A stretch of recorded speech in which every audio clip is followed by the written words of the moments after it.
Assalamualaikum warahmatullahi wabarakatuh.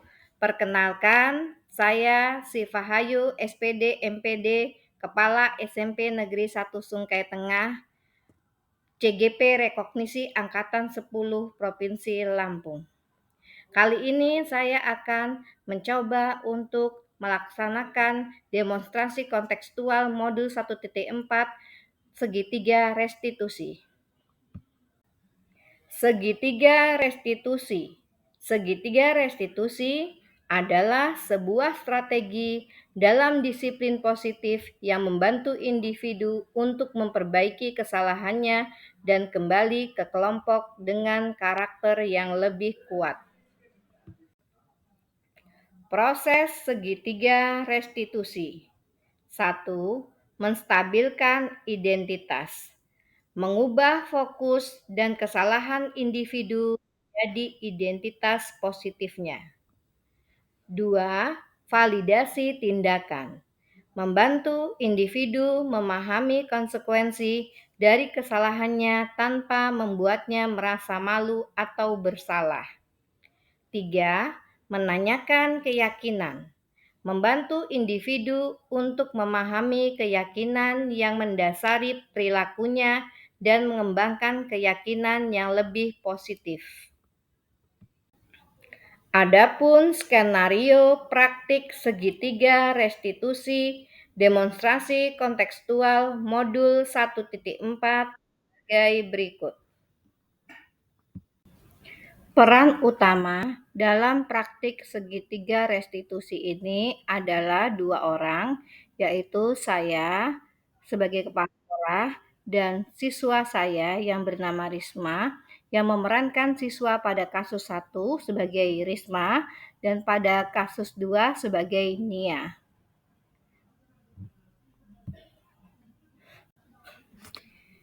Alur skenario kasus 1. Risma adalah seorang siswi kelas 7 yang berprestasi dan berbakat, memiliki talenta dan bakat di bidang seni suara. Namun, Risma pemalu, enggan aktualisasi diri untuk menunjukkan bakatnya. Ibu Ketut selaku wali kelas dan guru seni di sekolah dapat membaca bakat Risma, sehingga dengan berbagai upaya akhirnya Risma mau latihan vokal bersama Bu Ketut. Tibalah hari perlombaan. Tiba-tiba Risma memberitahu Ibu Ketut bahwa ia tidak bisa mengikuti lomba tersebut karena tidak diizinkan oleh orang tuanya. Dirayu sudah tidak bisa dan berburu dengan waktu, Bu Ketut berangkat mengantarkan siswa lain yang akan berlomba. Keesokan harinya, Ibu Ketut melaporkan hasilnya kepada Ibu Sifahayu selaku kepala sekolah. Ibu Sifahayu memanggil Risma dan melakukan praktik segitiga restitusi untuk memotivasi dan menguatkan karakter Risma agar lebih semangat dan percaya diri di masa depan. Untuk itu, marilah sama-sama kita saksikan tayangan praktik segitiga restitusi pada kasus pertama. Risma, kemarin Ibu dengar dari Ibu Ketut, ya, kamu punya prestasi bagus.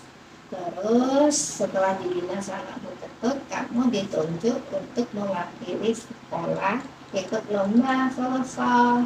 Tapi kok setelah latihan kenapa kamu nggak mau? Tidak merasa yakin. Nggak merasa yakin. Iya. Terus nggak dapat dukungan dari orang tuanya. Nggak dapat dukungan dari orang tua. Kok kamu nggak yakin, nggak pede? Kenapa? Yakin kurang, masih minder aja gitu. Masih minder. Harusnya gimana kalau misalkan ditunjuk sama sekolah mewakili sekolah, bangga nggak? Bangga. Kalau bangga itu harusnya kan kesempatan itu kan nggak datang 2 kali ya. Iya. Kenapa nggak dimanfaatkan kesempatan itu? Tidak dapat dukungan. Ya orang tuanya kenapa pengen dukung? Tidak mengizinkan, takut kenapa-napa di jalan. Iya. Padahal kan sekolah kan menjamin. Kan ada guru pembinanya, ada pendamping, terus akomodasi, transportasi kan ditanggung sama sekolah. Kenapa?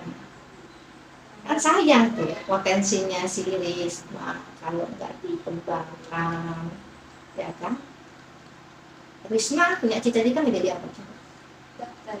Jadi dokter. Kenapa nggak mau ikut olimpiade kalau mau jadi dokter? Masih ragu. Masih ragu.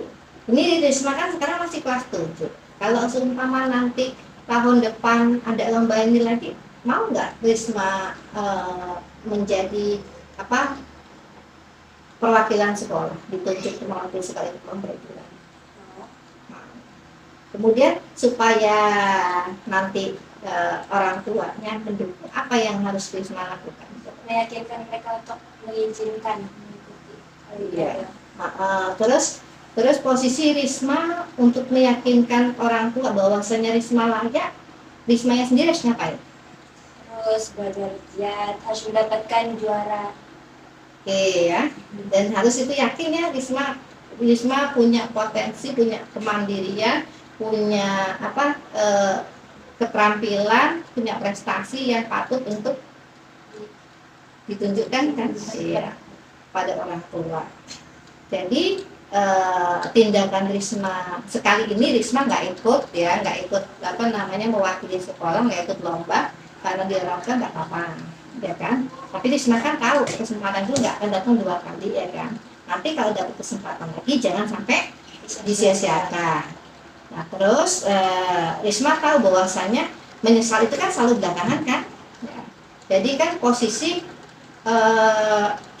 Risma tadi sudah menyampaikan kalau Risma nanti akan berusaha meyakinkan orang tua. Risma yakin mampu menjadi juara, ya kan, mewakili sekolah, membawa nama baik sekolah. Oke, terus ke depan, ya, Risma juga bisa punya keyakinan, percaya diri bahwasanya Risma mampu dan Risma bisa memberikan contoh kepada kawan-kawan yang lain. Kalau Risma berhasil, pasti teman-teman banyak yang lebih berempati untuk bersekolah, belajar bersama kita. Jadi itu yang ingin Ibu sampaikan, dan harapan Ibu besok Risma harus tetap semangat demi ya pasti demi diri sendiri dulu kan. Jadi tujuan kita sekolah itu kan pastinya pengen apa?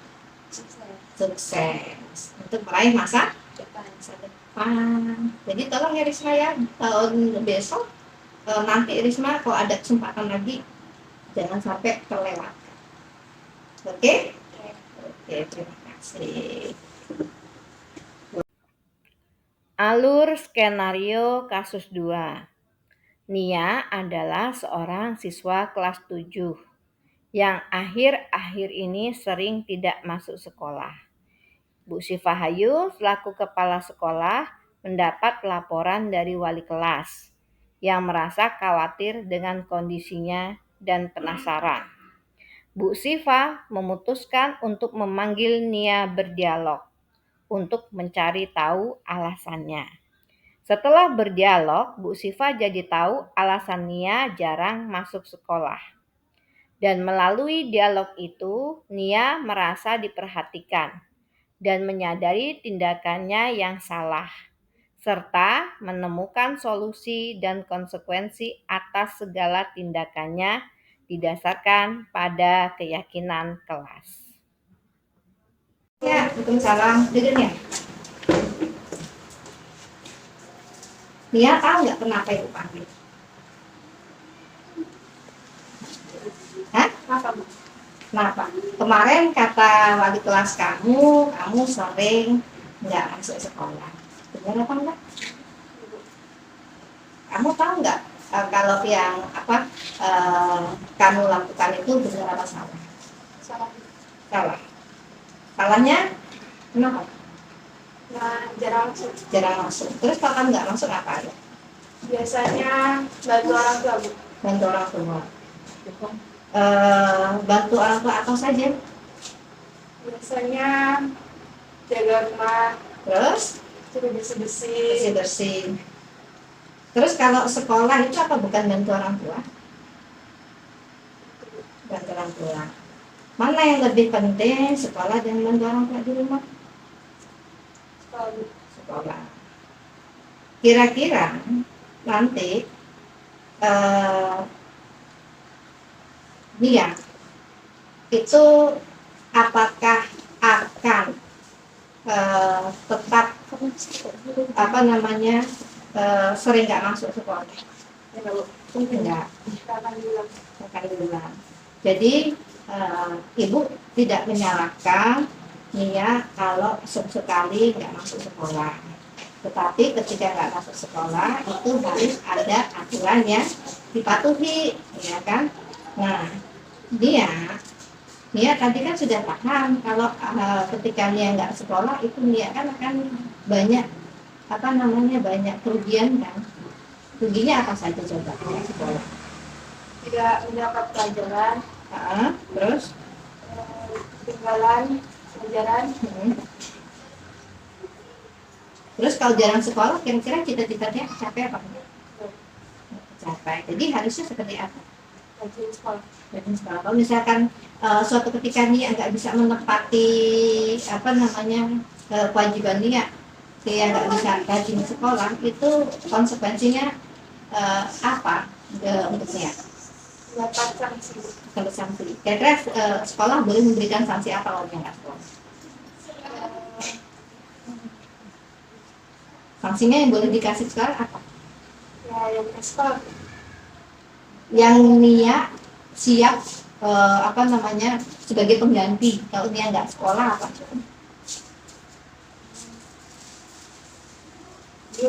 Hukumannya apa?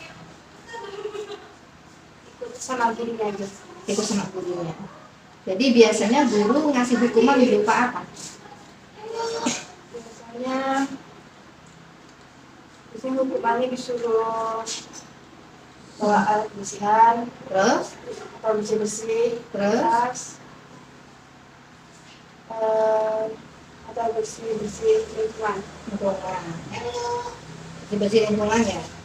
Terus misalkan nih kalau Nia nggak masuk di pelajaran ibu, misalnya pelajaran IPA, terus kira-kira pada saat Nia ketinggalan mata pelajaran IPA itu pada pokok bahasan tertentu, apakah Nia bersedia menepati kesepakatan kelas kita bahwasanya pasti Nia ingat kalau misalkan ibu ngajar kita punya kesepakatan kalau yang tidak masuk maka dia punya kewajiban untuk tetap tinggal di kelas ketika kawan istirahat terus mengerjakan tugas yang tidak dikerjakan. Gimana nih ya? Sanggup dengan konsekuensi yang sudah kita buat di kesepakatan kelas kita? Jadi oke ya. Jadi Nia, ibu tidak menyalahkan Nia ketika sesekalinya nggak masuk, tetapi konsekuensinya Nia tahu bahwasanya tindakan Nia salah ya, dan Nia bersedia memenuhi konsekuensinya untuk tidak istirahat dan mengerjakan tugas-tugas yang ketinggalan. Nah kemudian Nia, apakah setelah ini Nia akan mengulangi perbuatan Nia yang salah tadi? Enggak. Janji ya? Oke. Jadi yang harus ditingkatkan apanya Nia? Rajin sekolahnya, belajarnya rajin, dan jangan bolos. Oke. Terima kasih. Besok-besok jangan sampai ada lagi laporan dari wali kelas kepada ibu kalau Nia sering meninggalkan pelajaran ya. Terima kasih, boleh Nia keluar kali teman. Setelah menyaksikan tayangan praktik segitiga restitusi kasus pertama, mari kita simak refleksi dari Risma, siswa pada kasus pertama. Mari sama-sama kita saksikan tayangannya. Halo Risma, jadi bagaimana pendapatmu setelah melakukan konseling dengan Bu Syifa? Alhamdulillah Bu, setelah konseling dengan Bu Syifa, saya merasa senang karena jadi termotivasi dan merasa berani dan yakin berani tampil nanti saat lomba berikutnya, serta menemukan cara untuk mendapat izin dari orang tua saya. Baik, terima kasih. Kesimpulan, idealnya praktik segitiga restitusi langkahnya runut dari menstabilkan identitas, validasi tindakan, dan menanyakan keyakinan. Alasan runut, pertama, membangun rasa aman. Kedua, memahami konsekuensi. Dan yang ketiga, perubahan keyakinan positif. Jika siswa misalkan dalam kondisi emosi, segitiga restitusi dapat dimulai dari tahap menanyakan keyakinan dahulu. Jika siswa tidak memahami konsekuensi tindakan salahnya, segitiga restitusi dapat dimulai dari tahap validasi tindakan terlebih dahulu. Poin penting segitiga restitusi. Pertama, semua langkah segitiga restitusi terlaksana. Kedua, siswa merasa didengarkan, dipahami, dan didukung. Ketiga, proses restitusi membantu siswa untuk belajar dari kesalahannya dan menjadi pribadi yang lebih baik.